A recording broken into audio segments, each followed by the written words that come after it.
داری کی بات آ جائے تو وہاں سخاوت کچھ اور ہو جاتی تھی، حاتم سے بھی بڑھ جاتے تھے۔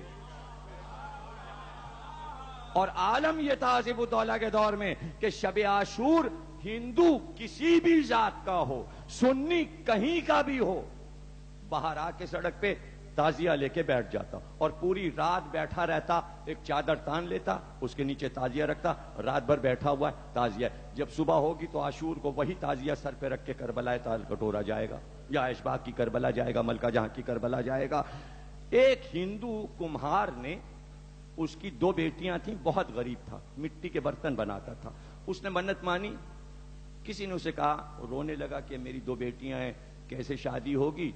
تو لوگوں نے کہا بھائی تو شب عاشور تعزیہ رکھ لے، منت مان لے، مولا حسین تیری بیٹیوں کی شادی کرا دیں تو شادی ہو جائے گی۔ اس نے منت مان لی، 2 تعزیے بنائے، پکے پل پر، گومتی ندی کے پل پہ تعزیہ لے کے چادر تان کے بیٹھ گیا۔ رات میں آصف الدولہ نکلتے تھے تعزیوں کی زیارت کرنے سڑک کے کنارے کنارے، اور وہ ذرا ساتھ میں ہوتے، اور تھیلیاں بنا لی جاتی سکوں کی، اور ہر تعزیے پہ کچھ نہ کچھ رقم چڑھاتے ہوئے آگے بڑھتے جاتے۔ دیکھا دور سے ایک چراغ جل رہا ہے اور 2 تعزیے رکھے ہیں۔ بادشاہ نے کہا یہ کس کا تعزیہ؟ کا یہ کمار ہے، اس کی 2 بیٹیاں، اس نے منت مانی ہے کہ مولا حسین شادی کرا دیں بچیوں کی، اس لیے اس نے تعزیہ کہا میرا ہاتھی ادھر موڑ دو۔ گئے اور کہا کہ یہاں پر رکھ دو 20,000 اشرفیاں رکھ دو۔ رکھ دیا تو اس نے، وزیر نے کہا 20,000 اشرفیاں بادشاہ نے رکھی، تو اس نے کہا اتنی؟ وہ بے ہوش ہو گیا سن کے، تو کہا کیا کہتا ہے، کیا کم ہے؟ 20,000 اور رکھ دو۔ جب ہوش آیا تو پتہ چلا 40,000 اشرفیاں رکھی ہیں۔ اب سوچئے اس کی بیٹیوں کی شادیاں امام حسین نے کس طرح کروائیں۔ یوں عزاداروں کی منت آتی، اگر لوگوں کے سمجھ میں بات نہیں آتی تو ہم کیا کریں؟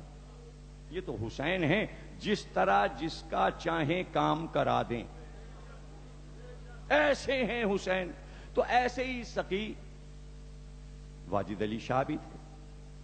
جو ایسا سخی ہو اور کسی سخی کی گواہی دے تو میں یہ سمجھوں گا کہ سخی سخی کی تعریف کرے۔ تو واجد علی شاہ جیسے سخی نے، اب واجد علی شاہ کی سخاوت کیا سناؤں۔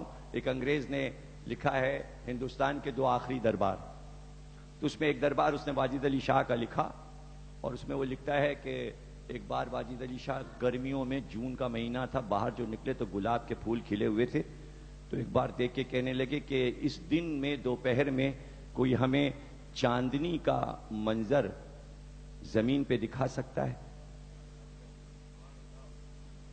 بادشاہ کا حکم تھا، چاندی جتنی تھی ملک میں سب جمع کی گئی، اس کو کوٹا گیا، لچکا گوٹا بنا، اس سے کرن بنی، کرن جو ہے گھروں گھروں میں بانٹی گئی، اس کو کاٹا گیا، اس سے افشاں بنی، کئی من افشاں تیار کر کے چند گھنٹوں میں گلاب کے پھولوں پہ چمن زار میں جگہ جگہ افشاں پھیلا دی گئی، چاندی، سچی چاندی کی۔ اس کے بعد بادشاہ سے کہا گیا چلیے زمین پہ چاندنی کا منظر دیکھیے۔ بادشاہ آئے، کہا سبحان اللہ، کا لکھنؤ والوں سے کہو غریبوں سے یہ چاندی لوٹ لے جائیں۔ یہ ایک انگریز لکھتا ہے، ذرا غور کیجئے، ایک حسین منظر بھی دیکھا، دکھا دیا، تاریخ میں محفوظ کر دیا کہ غریبوں سے کہو لوٹ لے جائیں۔ بادشاہ لوگ تھے، ایسا بادشاہ اگر علی کی سخاوت کی تعریف کرے۔ ایک مرثیہ پڑھ رہے تھے مٹیا برج میں، پڑھتے پڑھتے اس منزل پر آئے کہ جب مولا علی خیبر سے چلے تو یہودی سرداروں نے زر و جواہر پیش کیا یہ کہہ کر کہ یہ فاتح خیبر ہے۔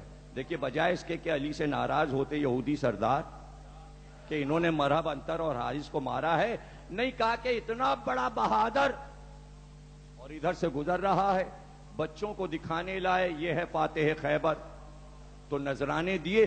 وہ نذرانے جو خیبر والوں نے دیے وہ 70 اونٹوں پر بار ہوا، صندوقوں میں بھرا گیا، ہر اونٹ دوسرے اونٹ کے مہار سے بندھا ہوا، پوری قطار جو چلی تو آگے آگے قمبر اکڑے ہوئے کہ میرے مولا بھی کافی مال غنیمت لے کے جا رہے ہیں۔ مولا علی گھوڑے پہ سوار آگے جو بڑھے اور مدینے کی سرحد تک جو پہنچے تو وہاں ایک اندھا فقیر بیٹھا تھا۔ اس نے کہا کہ کون ہے؟ جو بھی ہے میں اندھا ہوں بھوکا ہوں کئی دن کا, مجھے روٹی کھلا دو. مولا علی نے آواز سنی, سائل کی آواز سنے اور خاموش نے کہا قمبر اس کو روٹی دے دو. قمبر نے کہا روٹی کہاں سے دے دوں, روٹی تو دسترخوان میں ہے.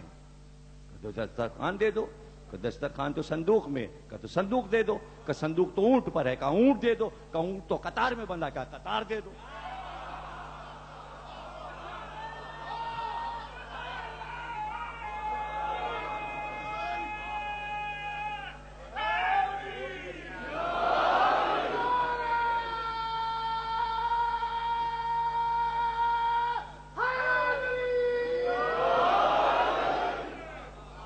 واجد علی شاہ نے کہا کہ اس سائل کور نے کیا جو سوال, نان دے مجھے ہے خجستہ خصال, بولے قمبر سے آپ نان نکال, بھوکا ہے اب نہ دیر کر قمبر, جلد سائل کو سیر کر قمبر. بولا وہ نان ہے شتر پہ بار, کہا دے شتر کی اس کو مہار. بولا وہ شتر ہے میان قطار, کہا دے قطار کی قطار. سنتے ہی حکم میر کوثر کا چھوڑ کر ریسمان کو سر کا. پوچھا مولا نے کیا سبب اس کا, کی عرض مجھ کو دے دو تو کیا کروں مولا. قطار کے ساتھ کہیں مجھے نہ دے دو, بہر بخشش ہے جوش پر تیرا, مجھ کو دے دو تو کیا کروں مولا. یہ وہ لوگ جو عزاداری میں اس طرح مولا کے فضائل بیان. عجیب بات یہ ہے کہ ہندوستان کے ایک بڑے کشمیر کے اسکالر اکبر حیدری صاحب ہیں, بڑی کتابیں لکھتے رہتے ہیں, علم غلم ادھر کا ادھر کرتے رہتے ہیں, پیغام پہنچا دیجیے گا. یہ مرثیہ واجد علی شاہ کا باقیات دبیر میں مرزا دبیر کے نام سے چھاپ دیا, اسے کہہ دیجیے گا غلط چھاپا ہے, یہ واجد علی شاہ کا ہے, مٹیا برج میں یہ مرثیہ رکھا ہوا ہے, یہ مرزا دبیر کا نہیں ہے. کوئی بھی جو مرزا دبیر کو پڑھ چکا ہے اس رنگ کو دبیر کا رنگ کہے گا؟ نہیں, دبیر کا رنگ الگ ہے, دبیر کا رنگ اور ہے. میں سناتا ہوں کہ دبیر کا رنگ کیا ہے اور دبیر نے عزاداری کی خدمت کس طرح کی.